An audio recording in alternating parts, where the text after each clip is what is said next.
6 months had passed since the humiliation at the Galactic Council. Earth had gone quiet after that day.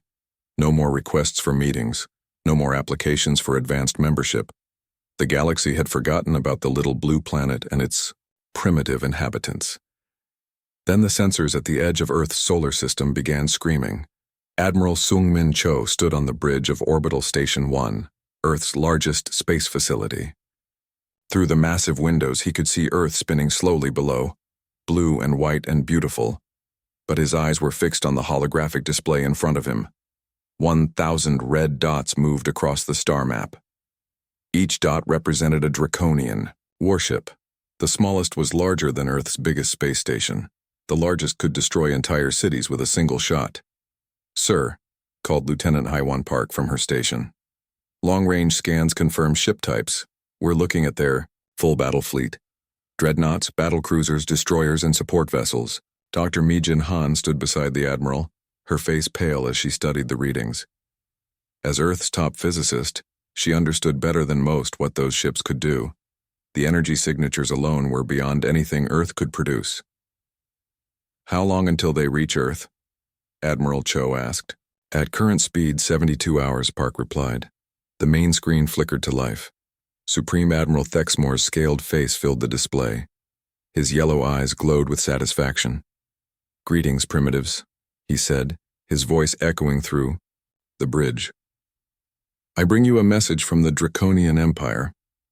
Admiral Cho stepped forward. "This is Admiral Sung-Min Cho of Earth's Unified Defense Force. State your business in our system." Thexmore's mouth stretched into what might have been a smile, showing rows of razor-sharp teeth. "Business?" "Oh, Admiral, this is not business. This is collection." "Collection?"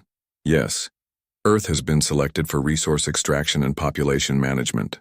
Your little world has exactly what we need: water, minerals, and a workforce that can be trained for basic labor." Dr. Han grabbed the Admiral's arm. "He's talking about slavery," she whispered. "I can hear you, human female," Thexmore said. "And yes, your people will serve the Empire. Those who cooperate will live comfortable lives.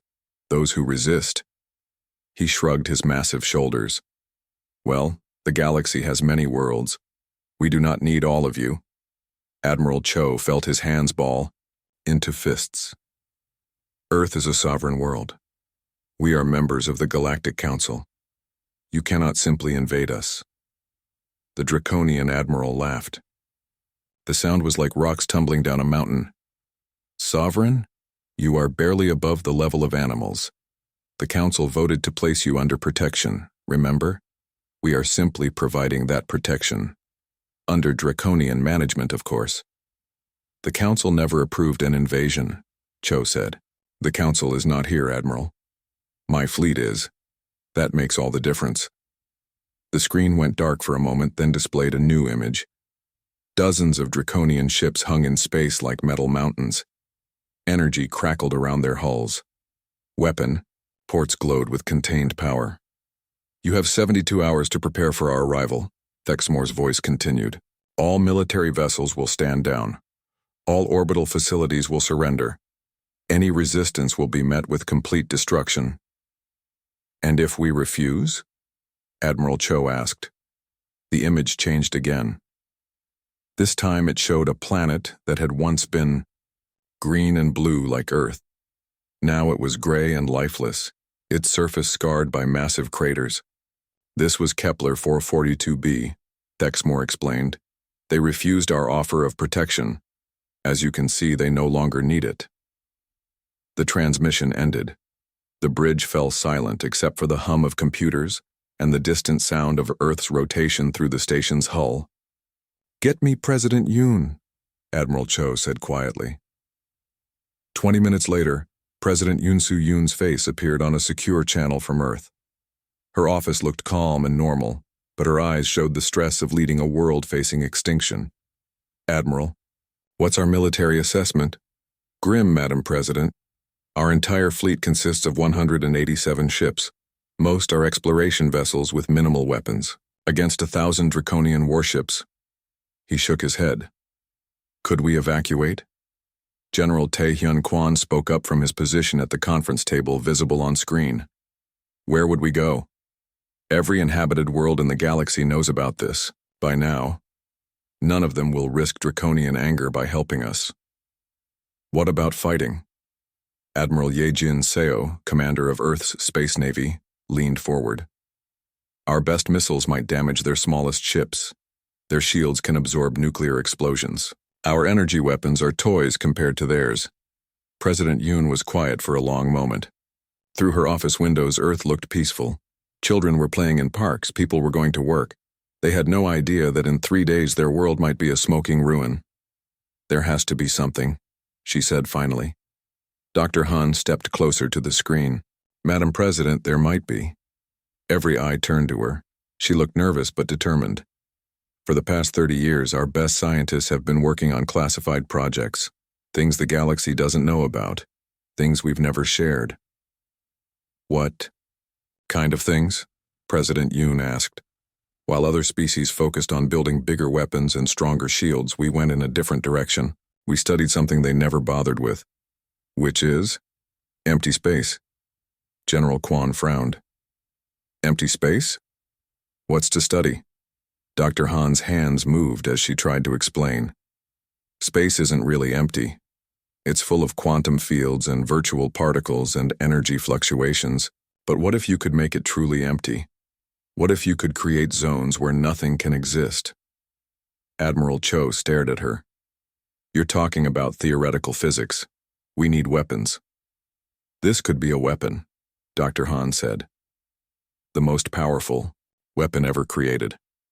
While aliens have spent millions of years perfecting energy manipulation, we've been working on something they never imagined. The manipulation of nothingness itself. The president leaned forward. Show me. Dr. Han looked around the bridge nervously. I need to contact Professor Dong-Wook Nam. He's the lead scientist on Project Silence. Project Silence? The official name is the Quantum Void Manipulation Program. We call it Project Silence because that's what it creates. Perfect, absolute silence. An hour later, Professor Nam's face joined the conference call from his underground laboratory in South Korea. He was a small, quiet man with thick glasses and ink-stained fingers. He looked like he belonged in a library, not a weapons lab. Professor, President Yoon said, Dr. Han tells me you've been working on something that might help us. Help us? Nam pushed his glasses up his nose. Madam President, what I've been working on could change everything, but it's untested, theoretical. We've only done small-scale experiments. Professor, in 3 days, the Draconian fleet reaches Earth. We need every option. Nam was quiet for a moment. Then he nodded. Very well. Let me show you what we've built. The screen changed to show the interior of Professor Nam's laboratory. Strange machines lined the walls. In the center was a metal sphere about the size of a basketball, suspended in a cage of glowing wires. This is a quantum void generator, Nam explained. It creates a field where the fundamental forces of physics are temporarily suspended. Matter and energy cannot exist in that field. What happens to things that enter the field? Admiral Seo asked. They don't get destroyed, Nam said. They simply stop being, as if they never existed in the first place. General Quan leaned forward. How big can you make this field? In theory, as large as we have power for. The larger the field, the more energy it requires. But we've run the calculations. With our current technology, we could create fields large, enough to encompass entire ships. The room fell silent. Everyone was thinking the same thing. How many of these generators do we have? President Yoon asked. We've built 50 prototypes.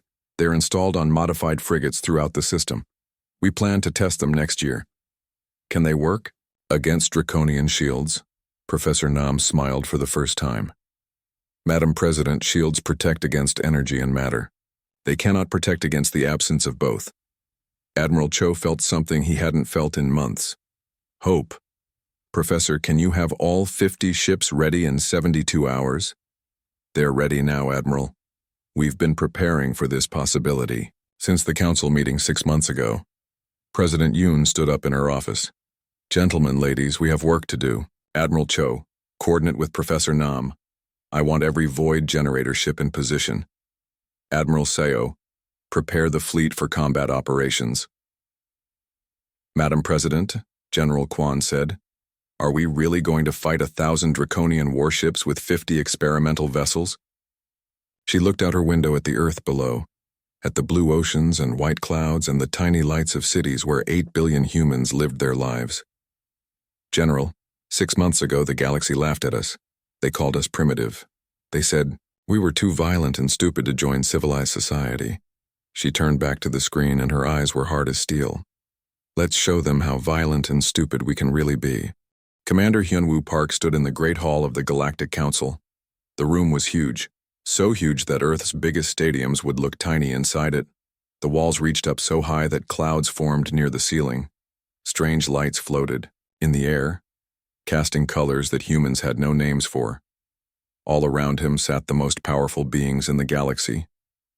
There were creatures made of crystal that rang like bells when they moved.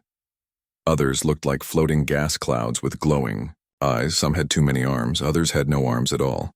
A few looked almost human, but their skin was purple or green or silver. Hyunwoo tried to stand tall and proud. He wore his best uniform. The blue fabric was pressed perfectly. His medals caught the strange light. But he felt very small in this place. Earth had sent him here with one simple job: ask to join the advanced members of the Galactic Council. Behind him, in the visitor seats, sat Dr. So-Young Kim. She was Earth's best expert on alien life. Her job was to watch and learn. She took notes on a small tablet, but her hands shook a little. This was the most important meeting in human history. The council leader was a tall being with 4 arms and skin like tree bark.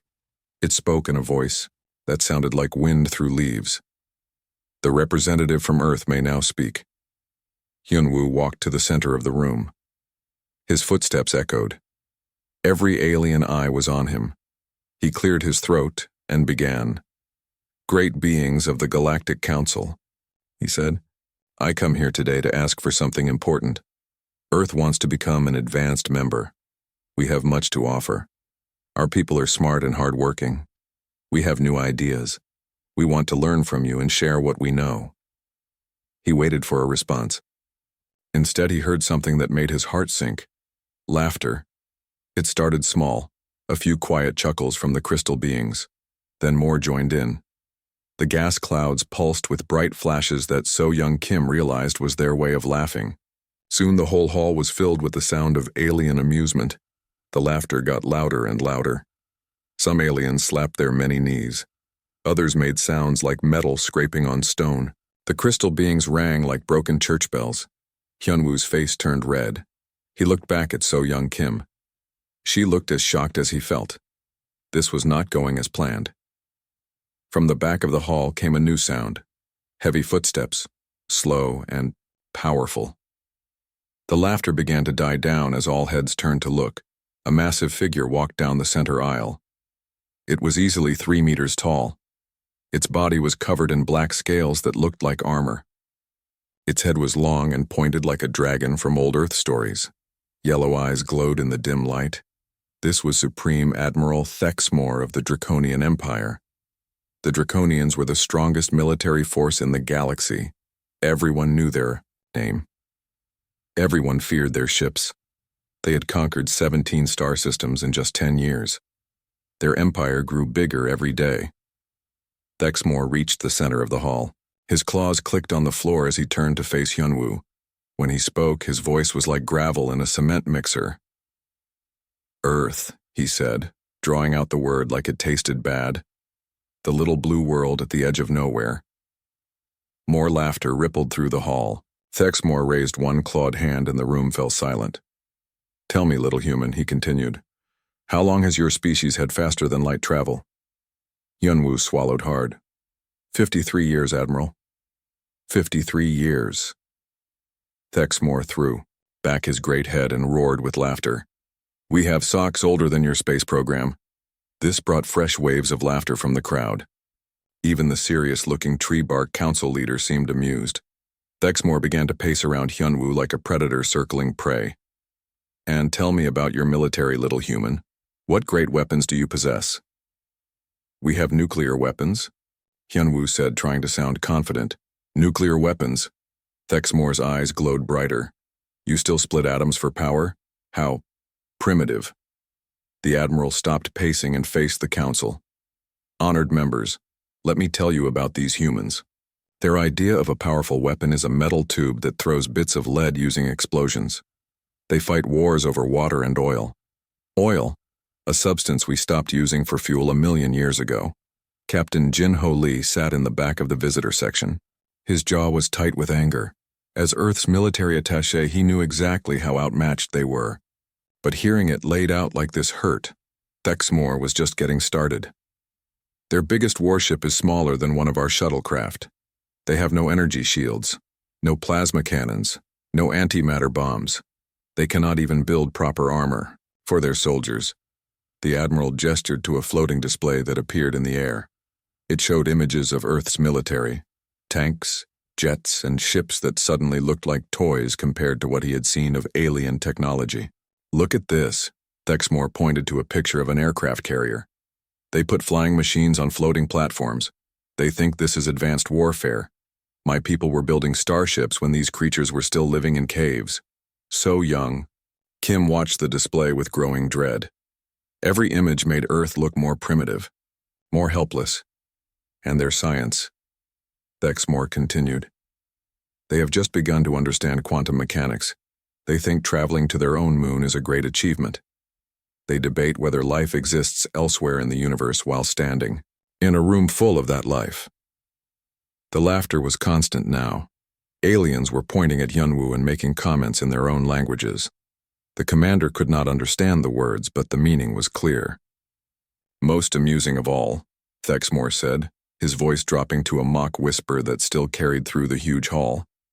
They still kill each other over which imaginary friend lives in the sky. This brought the loudest laughter yet. Some aliens were literally rolling on the floor. Others were making sounds that might have been applause. Yunwu felt his face burning with shame. Everything the Admiral said was true. Earth was primitive compared to these beings. But they had to try. Humanity deserved a place among the stars. Admiral, he said, raising his voice above the laughter. We may be young, but we learn fast. We adapt. We survive. Give us a chance to prove ourselves. Thexmore turned those burning yellow eyes back to him. Prove yourselves? Little human, what could you possibly offer this council? What do you have that we need? Yunwu thought desperately. What did Earth have? What made humans special? We have hope, he said finally. We have the ability to dream of better things. We never give up no matter how hard things get. The hall fell quiet for a moment. Then Thexmore began laughing again. This time it was not amused laughter. It was cruel. Hope, he said. Dreams? These are the weapons you bring to the galaxy? This is your great contribution? The Admiral turned back to the Council. Honored members, I move that we reject Earth's application immediately. These creatures are not ready to join civilized society. Perhaps in 1,000 years, when they have evolved past their violent, primitive nature, they might be worthy of our attention. The Council leader nodded slowly. The motion is accepted. Earth's application for advanced membership is denied. Furthermore, Thexmore added, I suggest we place Earth under protective quarantine. For their own safety, of course. We cannot have such a primitive species wandering the galaxy unsupervised. So young Kim felt her heart sink. Quarantine meant isolation. It meant Earth would be cut off from galactic civilization for who knows how long. The Council leader struck a great gong with one of his 4 hands. It is decided. Earth will remain under basic membership status. No advanced technology will be shared. No military alliances will be formed. No unrestricted travel will be permitted. Hyunwoo opened his mouth to protest, but Thexmore cut him off. Run along home, little humans, the Admiral said with a dismissive wave. Play with your chemical rockets and your metal bullets. Leave the real work of governing the galaxy to those who understand it. As the Council members began to file out, chatting among themselves, Hyunwoo and So-young Kim stood alone in the great hall. The strange lights dimmed, and shadows crept across the floor. What do we tell Earth? So-young Kim asked quietly. Yunwoo straightened his shoulders. We tell them the truth. We're not ready yet, but someday we will be. Neither of them noticed the small recording device that Captain Jinho Lee had hidden in his jacket. Every word of the humiliation had been captured. Every laugh, every insult, every dismissal, Earth would know exactly what the galaxy thought of them, and perhaps, someday, the galaxy would learn what Earth thought of them in return. Captain Wu Jinyang stood on the bridge of his ship, the Incheon's Pride. It was not a large vessel by galactic standards. Compared to the Draconian dreadnoughts approaching Earth, it looked like a toy, but Yang knew something the Draconians did not. His small frigate carried the most dangerous weapon in the galaxy. 24 hours remained until the Draconian deadline. Around Earth, 50 human ships took their positions. Each one had been modified with Professor Nam's quantum void generators. Each captain had received the same sealed orders. Wait for the signal. Then activate the silence protocol. Yang opened his sealed envelope and read the orders one more time. The words were simple, but they made his hands shake. In less than a day, he would either save humanity or die trying. Captain, called Lieutenant Haiwan Park from her station. She had been transferred from Orbital Station 1 to serve as his tactical officer. Long-range sensors show the Draconian fleet has entered the outer system. Yang looked at the display. 1,000 red dots moved toward Earth like a swarm of angry wasps. Each dot represented more firepower than all of Earth's military combined. Any communication from Fleet Command? He asked. Yes, sir. Admiral Cho confirms all 50 void ships are in position. We're spread throughout the system in a defensive grid. Yang nodded. The plan was simple in theory. The Draconian fleet would approach in standard battle formation. Earth's void ships would be hidden among asteroids and debris fields. When the enemy got close enough, they would activate their quantum void generators simultaneously. In practice, Yang knew everything could go wrong. Dr. So Young Kim entered the bridge carrying a metal briefcase. Inside was the control system for their void generator. She had volunteered to serve on Yang's ship because she wanted to see the Draconian Empire face justice for their arrogance. How are you feeling, Doctor? Yang asked. Terrified, she admitted, but also excited. 6 months ago they laughed at us. Today we show them what human science can do. Yang smiled grimly. He remembered watching the recording of that council meeting. Every laugh, every insult, every dismissive gesture was burned into his memory. Today, the galaxy would learn that humans had long memories. On the other side of the solar system, the Draconian fleet moved with confidence. Supreme Admiral Thexmore stood on the bridge of his flagship, the Eternal Conquest. Around him, his officers monitored the approach to Earth. Sir, called his tactical officer, Earth's defense fleet is taking positions. Thexmore looked at the display and snorted with amusement. How many ships? Approximately 200, Admiral. Most appear to be exploration vessels with minimal weapons. 200 ships against 1,000. Thexmore's scales rippled with what passed for laughter among his people. These humans truly are stupid. His communications officer spoke up. Admiral, we're receiving a transmission from Earth. Put it on the main screen. Admiral Cho's face appeared, broadcasting from Orbital Station 1. His expression was calm, but Thexmore could see the fear in his human eyes. Admiral Thexmore, Cho said, I'm offering you one last chance. Turn your fleet around and leave our system. Earth will not surrender. Thexmore threw back his great head and roared with laughter. Admiral Cho, you amuse me. Your pathetic fleet cannot stop even one of my destroyers. What do you think you can accomplish? More than you might expect. Is that a threat, little human? Admiral Cho's expression hardened. No, Admiral, it's a promise. The transmission ended. Thexmore turned to his tactical officer. Begin the attack. Destroy their orbital stations first. I want the humans to see their defenses crumble before we land troops. Yes, sir. All ships prepare to engage. The Draconian fleet spread into attack formation. Massive dreadnoughts took the center. Fast destroyers moved to the flanks. Support ships stayed in the rear. It was a formation that had conquered 17 star systems. On Earth, President Yoon watched from her command bunker deep underground. General Kwan stood beside her, his face grim. They were about to commit their entire species to a battle they could not win through conventional means. "Madam President," came Admiral Cho's voice over the communications system. "Draconian fleet is in attack position. Request permission to execute silence protocol." President Yoon closed her eyes for a moment. She thought about her children, safe in their schools. She thought about all the children on Earth who deserved a future among the stars. "Permission granted, Admiral. All ships, execute silence protocol." Throughout the solar system, 50 human captains received the same order. Captain Yang looked at his crew. They were young and scared but determined. "You all know what we're here to do," he said. 6 months ago, the galaxy called us primitive. Today, we show them what primitive really means. He turned to Dr. Kim. "Doctor, activate the quantum void generator." Dr. Kim opened her briefcase and pulled out a device that looked like a simple tablet computer. Her fingers moved over the controls.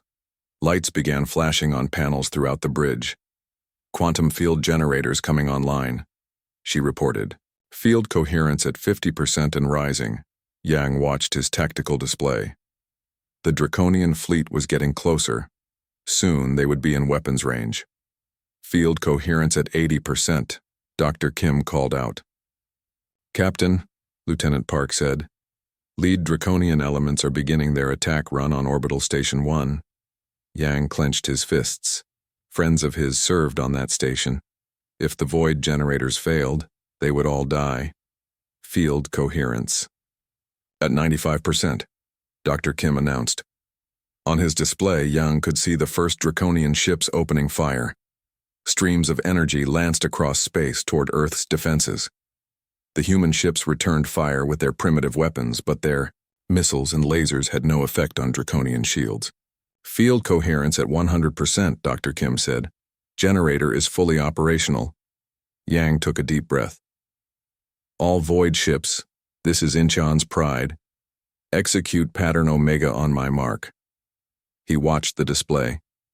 The Draconian fleet was spread out across millions of kilometers, but they were moving into the predetermined kill zones. 50 human ships, each no larger than a Draconian escort, began moving toward their targets. "Mark," Yang said quietly. Dr. Kim pressed a button on her tablet. Around Yang's ship, space began to change. It started as a small sphere of absolute nothingness centered on their void generator. The sphere grew rapidly, expanding outward at near light speed. Yang had seen the small-scale tests, but this was different. This was real. A zone of pure void was expanding around his ship, and anything it touched simply ceased to exist. "Captain," Lieutenant Park said, her voice filled with awe, "sensors show our void field is expanding as predicted. Current diameter is 50 kilometers and growing." Across the solar system, the same thing was happening around 49 other human ships. Spheres of nothingness expanded through space, invisible to normal sensors but deadly to anything they encountered. The first Draconian ship to encounter a void field was the destroyer Crimson Talon. It was firing on a human frigate when the expanding zone of nothingness reached its position. There was no explosion, no flash of light, no debris. The kilometer-long warship simply vanished as if it had never existed. One moment it was there, its weapons blazing. The next moment there was empty space. On the bridge of the Eternal Conquest, Thexmore stared at his tactical display in confusion. "Where is the Crimson Talon?" he demanded. His tactical officer checked his instruments. "Sir, I'm not showing any energy signatures, no debris field, no distress signals." "That's impossible. Ships don't just disappear." But even as he spoke, more red dots were vanishing from the display. The destroyer Bloodfang winked out of existence. Then the cruiser Iron Thunder. Then an entire squadron of escort vessels. "What's happening?" Thexmore roared. His communications officer was frantically checking all channels. "Sir, I'm getting no response from any of the missing ships. It's like they never existed." More ships disappeared. The pattern was random, scattered across the fleet. But Thexmore began to notice something. Each disappearance was centered on one of those pathetic human vessels. "Focus all sensors on the human ships," he ordered. The results showed nothing unusual. The human vessels appeared to be operating normally. Their engines were running. Their weapons were powered. But wherever they went, Draconian ships vanished. Captain Yang watched his tactical display with grim satisfaction. His void field had already consumed 3 Draconian vessels. Each one had simply ceased to exist when the zone of nothingness touched them. "Dr. Kim," he said, "how's our generator holding up?" "Operating within normal parameters," she replied.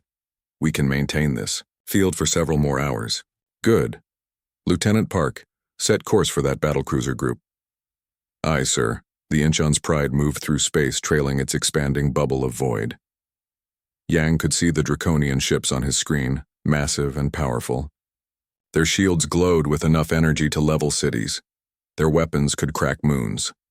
None of it mattered. The void field touched the lead battlecruiser, and it vanished. The second ship tried to turn away, but it was too late. The nothingness consumed it as well. Across the fleet, panic was beginning to spread. Thexmore's tactical display showed his force strength dropping rapidly. 1,000 ships, 900, 800. "Admiral," his tactical officer said, his voice shaking, "request permission to withdraw." Supreme Admiral Thexmore watched his tactical display in growing horror. The numbers kept falling. 800 ships, 700, 600. His mighty fleet was being destroyed by an enemy they could not see or fight. "Sir," his tactical officer called out, "the dreadnought Eternal Flame has just vanished. No explosion, no debris, it's just gone." Thexmore's claws dug into the metal railing of his command platform. In all his years of conquest, he had never seen anything like this. Ships did not simply disappear. Even when destroyed, there were always energy signatures, debris fields, escape pods. This was different. His vessels were encountering something, and ceasing to exist. As if reality itself was being edited around them. "Show me the human ships," he commanded. The main display shifted to show one of the small human vessels. The frigate Sol's Dawn moved slowly through space, seemingly doing nothing threatening. But as Thexmore watched, a Draconian destroyer moved too close to it. The destroyer was there one moment, its weapons firing at distant targets. Then it touched something invisible around the human ship and vanished completely. No flash, no sound, nothing. "What is that?" Thexmore whispered. On Earth, Dr. Mi-Jin Han stood in the command center watching the battle through long-range sensors. President Yoon was beside her, along with General Kwan and Admiral Cho. "Dr. Han," the president said, "explain to me exactly what our ships are doing out there." Dr. Han pointed to the tactical display. "Each void ship is generating a field of pure nothingness. Inside that field, the quantum vacuum itself is suppressed. Matter and energy cannot exist there." "But how is that possible?" "We're not destroying the enemy ships," Dr. Han explained. "We're creating zones where existence itself is impossible. When the Draconian vessels enter those zones, they don't explode or burn. They simply stop being real." General Kwan shook his head. "That sounds like magic, not science." "It's the most advanced physics in the galaxy," Dr. Han replied. "While other species spent millions of years perfecting energy weapons and matter manipulation, we focused on the spaces between things. We learned to control nothingness itself." On the display, another group of Draconian ships winked out of existence as Captain Yang's void field expanded to engulf them. Admiral Cho leaned forward. "How long can our ships maintain these fields?" "Several more hours at current power levels. The beauty of the void generators is that they require less energy to maintain than to create. Once established, the fields are very stable." President Yoon watched as the Draconian fleet numbers continued to drop. 500 ships, 450. They were winning, but she felt no joy. This was not a victory to celebrate. This was survival. Back in space, Captain Wu Jin Yang studied his tactical display. The Draconian fleet was starting to break apart. Some ships were trying to flee. Others were attacking wildly at empty space. The organized battle formation was dissolving into chaos. "Dr. Kim," he said, "how's our generator?" "Operating perfectly, Captain. Field diameter is now over 200 kilometers and still expanding slowly." Lieutenant Park spoke up from her station. "Captain, I'm detecting a large group of enemy vessels moving toward our position. Looks like 3 battle cruisers and their escorts." Yang smiled coldly. "Let them come." The Draconian ships approached at full speed, their weapons charging. Yang could see the energy building up along their hulls. These were some of the most powerful warships in the galaxy. Each one could destroy a city with a single shot. "They're opening fire," Park reported. Streams of plasma and antimatter beams lanced toward the Inchin's Pride. The weapons were powerful enough to vaporize asteroids, but as they entered the void field around Yang's ship, they simply disappeared. The energy beams touched the zone of nothingness and ceased to exist. "Return fire," Yang ordered, though he knew their conventional weapons were useless. The human ship's missiles and lasers had no effect on the Draconian shields. But it did not matter. The enemy vessels were moving directly toward them, unaware of the invisible death that surrounded the human frigate. The first battlecruiser crossed into the void field. For a split second, Yang could see it on his screen. 2 kilometers of advanced armor and weapons carrying a crew of 5,000 Draconian warriors. Then it was gone. Not destroyed. Gone. As if it had never existed. The second battlecruiser tried to turn away, but it was too late. The expanding field of nothingness caught it and erased it from reality. The third ship managed to fire its emergency thrusters and escape, but its escort vessels were not so lucky. 12 destroyers and frigates vanished in the span of 30 seconds. On the flagship Eternal Conquest, Thexmore stared at the tactical display in disbelief. Half his fleet was gone. Gone without a trace, without explanation, without hope of rescue. "Admiral," his communications officer said, "we're receiving panic signals from throughout the fleet. Captains are requesting permission to retreat." Thexmore's pride warred with his survival instincts. The Draconian Empire had never retreated from battle. Never. But they had also never faced an enemy like this. "Sir," his tactical officer added, "at current rate of loss, the entire fleet will be gone in 2 hours. 2 hours. Thexmore closed his yellow eyes and tried to think. What were these humans doing? How were they destroying ships without weapons? How do you fight an enemy that can erase you from existence? The answer came to him with horrible clarity. You don't fight them. You run.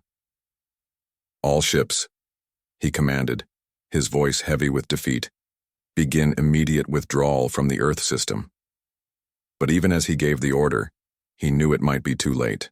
The human ships were scattered throughout his formation. The zones of nothingness were expanding. His vessels would have to thread between invisible fields of death to reach safety. Captain Yang watched the Draconian fleet begin to scatter. Some ships were trying to reach the edge of the system. Others were firing wildly in all directions. A few seemed to be surrendering, though Yang had no way to accept their surrender. "Lieutenant Park," he said, "set intercept course for that group of fleeing dreadnoughts." "Aye, sir." The Inchin's Pride changed course, its void field trailing behind it like an invisible tail of destruction. Yang could see the massive Draconian ships ahead, their engines glowing as they tried to escape. They were fast, but not fast enough. The void field was expanding at nearly the speed of light. One by one, the fleeing dreadnoughts were overtaken and consumed by nothingness. Dr. So Young Kim watched the display with a mixture of satisfaction and horror. "They're breaking apart," she observed. "The entire fleet is in full retreat." Yang nodded. "Good. But we can't let them escape to warn other Draconian forces. Earth's location is secret now, but if survivors report back about our weapons..." He did not need to finish. If the Draconian Empire learned about the void generators, they would return with countermeasures. Or worse, they would warn the entire galaxy. Earth would become a target for every advanced civilization. "All void ships," Yang broadcast on the secure channel, "pursue and eliminate all enemy vessels, no survivors." It was a harsh order, but necessary. Earth's safety depended on absolute secrecy about their new weapons. Throughout the solar system, 50 human ships continued their deadly work. The zones of nothingness grew larger and larger, consuming everything they touched. Draconian vessels, that had seemed so mighty just hours before, were being erased from reality, like writing being wiped from a blackboard. Supreme Admiral Thexmore stood on his bridge and watched his empire's greatest fleet disappear. 300 ships, 200, 150. The humans were relentless, their invisible weapons consuming everything. "Admiral," his navigator called out, "we have a clear path to the hyperspace jump point. We can escape." Thexmore looked at the display. His flagship and perhaps 50 other ships could make it out of the system. Out of 1,000 vessels, only 50 would survive to tell the tale. "All remaining ships," he broadcast, "follow the eternal conquest. Maximum speed to the jump point."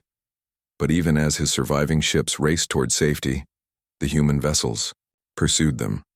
Those terrible zones of nothingness continued to expand, reaching out like invisible fingers to pluck Draconian ships from existence.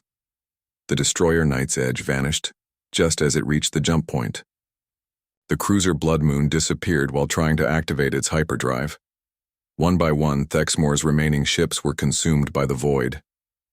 "Sir," his tactical officer said quietly, "we're the only ship left." Thexmore looked at his display. One red dot remained where there had once been 1,000. His mighty fleet, the terror of 17 star systems, had been reduced to a single surviving vessel. And behind him, growing ever larger, was a sphere of pure nothingness that would consume even his flagship if he did not escape soon. "Jump," he commanded. "Now!" The eternal conquest vanished in a flash of hyperspace energy, fleeing toward the heart of the Draconian Empire, with news of the impossible defeat. In the empty space where 1,000 warships had once threatened Earth, 50 small human vessels floated in the silence. Around each one, invisible fields of nothingness continued to expand slowly, ready to consume anything that dared to threaten humanity again. Captain Yang looked at his display. The solar system was clear. Earth was safe. But he knew this was only the beginning. Word would spread. 3 days after the battle, Commander Hyunwoo Park stood once again in the Great Hall of the Galactic Council. The room looked the same as before. The same floating lights cast strange colors on the walls. The same alien beings sat in their elevated seats looking down at the small human in the center. But everything was different now. There was no laughter this time, no dismissive gestures or amused chuckles. The crystalline beings sat perfectly still, their surfaces dim. The gas creatures had lost their bright glow. Even the council leader with his tree bark skin seemed smaller somehow. Every alien in the hall stared at Commander Park with a mixture of fear and fascination. Word had already spread throughout the galaxy. The Draconian Empire's greatest fleet had entered the Earth system with 1,000 ships. Only one had returned. Dr. So-Young Kim sat in the visitor section, no longer taking nervous notes. This time she watched the proceedings with calm confidence. Captain Jin-Ho Lee was beside her, his recording device ready once again. The council leader struck his great gong. The sound echoed through the silent hall. "The representative from Earth may now speak," he said, his wind-through-leaves voice much quieter than before. Commander Park walked to the center of the room. His footsteps seemed louder in the hushed atmosphere. He carried himself differently, now. Not with the desperate hope of their first visit, but with the quiet confidence of someone who no longer needed to prove anything. "Honored members of the Galactic Council," he began, "I have come to deliver a report on recent events in the Earth system." He paused, looking around the hall. Every alien eye was fixed on him. 3 days ago, a fleet of 1,000 Draconian warships entered our space without permission.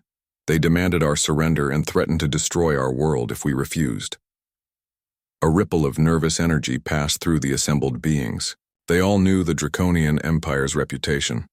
They all knew what happened to worlds that resisted. "The fleet was commanded by Supreme Admiral Thexmore," Park continued. "Upon entering our defensive perimeter, the entire Draconian force experienced what can only be described as a catastrophic system failure. The silence in the hall was complete. Not even the sound of breathing disturbed the quiet. Of the 1,000 ships that threatened Earth, 999 suffered total loss. No survivors were recovered. No debris was found. The cause of this malfunction remains under investigation. Park's voice was perfectly calm, perfectly professional. He spoke as if he were reporting on a minor technical glitch rather than the complete destruction of the galaxy's most feared fleet. From the back of the hall came a familiar sound. Heavy footsteps, slow and measured. Supreme Admiral Thexmore walked down the center aisle, but he was not the same being who had mocked Earth 6 months before. His black scales were dull and lifeless. His yellow eyes had lost their glow. He moved like a creature who had seen the end of the universe and somehow survived to tell about it. Thexmore reached the center of the hall but did not approach Commander Park. He kept his distance, as if the human might suddenly vanish like his fleet had. "Tell them," he said, his voice barely above a whisper. "Tell them what really happened." Commander Park turned to face the Draconian Admiral. "I'm not sure what you mean, Admiral. As I said, your fleet suffered a technical malfunction."